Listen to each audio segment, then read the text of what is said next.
안녕하세요. 경제적 자유를 꿈꾸는 삼전 장기 투자라는 삼전불패입니다. 삼전불패 가족 여러분, 오늘은 2012년 4월 6일 주식시장이 모두 마감이 되었습니다.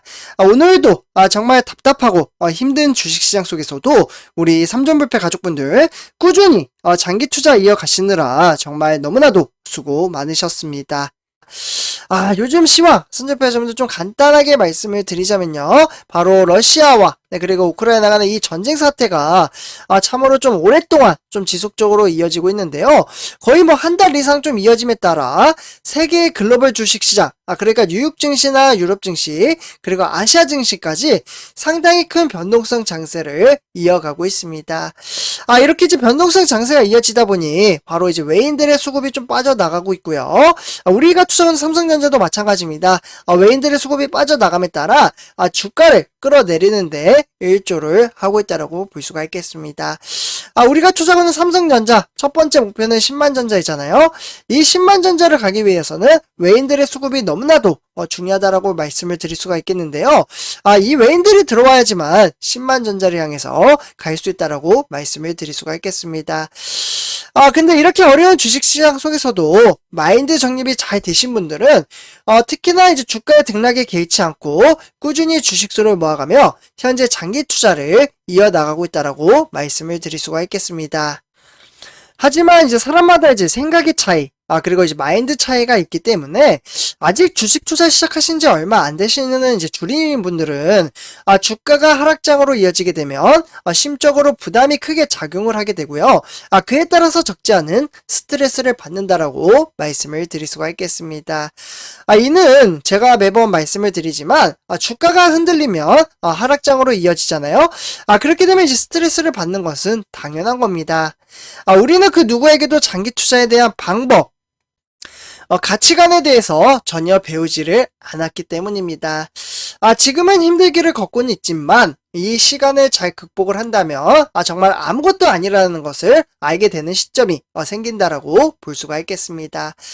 그래서 장기 투자를 하는 데 있어서 정말 쉬우면 쉬운 투자이지만 어렵게 생각하면 정말 한없이 어려운 투자 방식이라고 말씀을 드릴 수가 있겠습니다.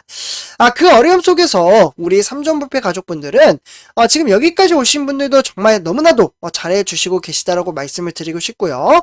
앞으로 우리가 가야 할 길은 정말 고난과 역경이 수없이 반복이 될 겁니다. 그 어려운 길을 혼자 가면 어렵지만 우리가 같이 간다면, 그러니까 우리 삼전불패 가족분들과 한 배를 타고 나아간다면 저는 충분히 성공적인 주식 투자를 읽어낼 수 있다라고 말씀을 드릴 수가 있겠습니다.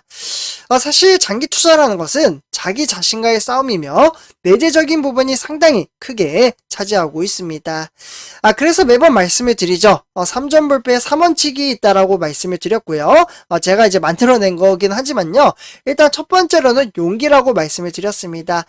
주가가 하락을 할 때 매수를 할 수 있는 용기, 주가의 하락은 어떻게 보면 주식수를 싸게 살 수 있는 기회라고 말씀을 드렸습니다. 그래서 첫 번째는 용기이고요. 바로 두 번째로는 이제 기다림입니다. 기다림. 그러니까 주가가 하락을 하든 상승을 하든 그냥 꾸준히 기다리면 된다라고 말씀을 드릴 수가 있겠고, 단 아무 종목이 아닌 성장 가치가 높은 회사에 투자를 해야 된다라는 거죠. 그리고 세 번째로는 뭐 기다림과 똑같은데요. 바로 시간입니다. 시간. 가장 중요하죠. 그렇기 때문에 이제 우리가 투자하고 있는 삼성전자는 정말 엉덩이가 무거운 종목이지만 어떻게 보면은 좀 이제 평상시에는 보합장세로 가는 경우가 많죠. 보합장세로 이어진다고 한들 외인들의 수급이 한번 들어오기 시작을 한다면 정말 무섭게 치고 올라가는 회사가 바로 삼성전자이기 때문에 너무 크게 걱정할 필요가 없다라고 말씀을 드릴 수가 있겠습니다. 이에 따라 이제 바로 삼성전자, LG전자 1분기에 대한 실적 발표가 바로 내일 아니면 내일 모레쯤에 나올 것으로 보여지고 있습니다. 그래서 과연 1분기에 웃을 수 있을까? 그리고 실적 전망에 따라 반등장을 보여줄 수 있을까? 이게 좀 이제 관건이라고 볼 수가 있겠는데요. 일단은 이제 삼성전자는 신종 코로나 바이러스 감염증 장기화와 그리고 이제 러시아와 이제 우크라이나 간의 침공 사태, 요 이제 어려움 속에서도 1분기 실적은 호실적으로 이어나갈 것으로 보여지고 있습니다. 그래서 삼성전자와 LG전자, 뭐 이렇게 지금 이제 화면에 보시다시피 이렇게 비교 문구로 좀 나와 있는데요. 일단은 이제 모두 이제 1분기 기준으로 봤을 때는 사상 최대 실적을 거둘 것이라는 기대치가 나오고 있습니다. 실제로 삼성전자와 LG전자, 이제 어떻게 보면은 내일 또는 내일 모레쯤에 잠정 실적 발표를 한다라고 볼 수가 있겠는데요.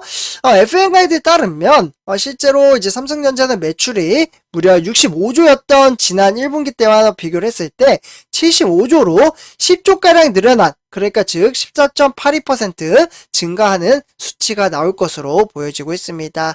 정말 호실적이 나올 것으로 기대가 되고 있고요. 그에 따라서 영업이익 또한 상당히 긍정적으로 나타나고 있는데요. 기존의 9조 3,829억 원이었던 금액이 13조 283억 원을 거둘 것으로 예상을 하고 있습니다. 어떻게 보면 38.85% 상당히 긍정적이며 깜짝 놀랄만한 수치라고 볼 수가 있겠습니다. 근데 가장 중요한 것은 이렇게 어떻게 보면 전망치가 높게 나온다고 한들 주가가 상승을 해야 의미가 있겠죠. 그래서 주가라는 것은 이러한 것들이 누적이 됨에 따라 회사가 성장을 한다면 증시는 상승을 하기 때문에 너무 크게 걱정하지 않으셨으면 좋겠습니다. 그러면 뭐 때문에 이렇게 상승을 했을까? 이제 강한 고민을 해보면 바로 반도체입니다. 반도체.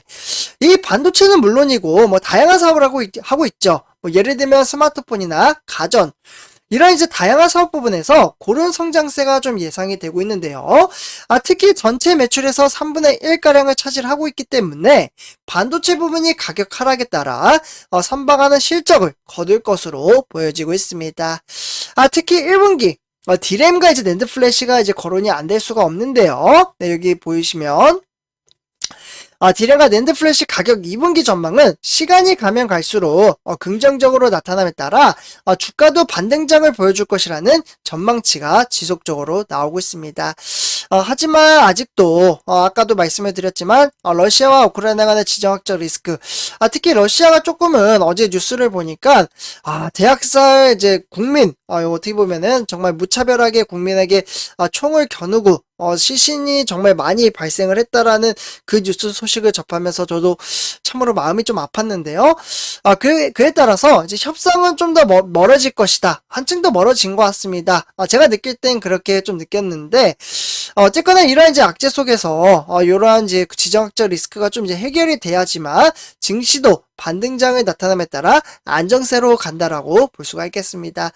매번 말씀을 드리지만 외부적인 요인으로 인해서 주가가 하락을 했다면 이 외부적인 요인이 해결이 된다면 주가는 다시 회복세를 거쳐 나갑니다. 그래서 조금만 더 어차피 장기적인 투자를 하기 때문에 매일매일 증시에 따라서 일일비 할 필요가 없다라는 거죠. 그렇다고 해서 뭐 내부적으로 아예 이슈가 없는 건 아닌데요. 뭐 사업을 진행을 하다 보면 정말 많은 사건 이슈가 나오게 되어 있습니다. 그래서 삼성전자 같은 경우 이제 펀더멘탈에 있어서 약간은 좀 논란이 됐던 부분은 이제 게임 최저가 사태, 그러니까 고수 사태라고 좀 말씀을 드릴 수가 있겠고요.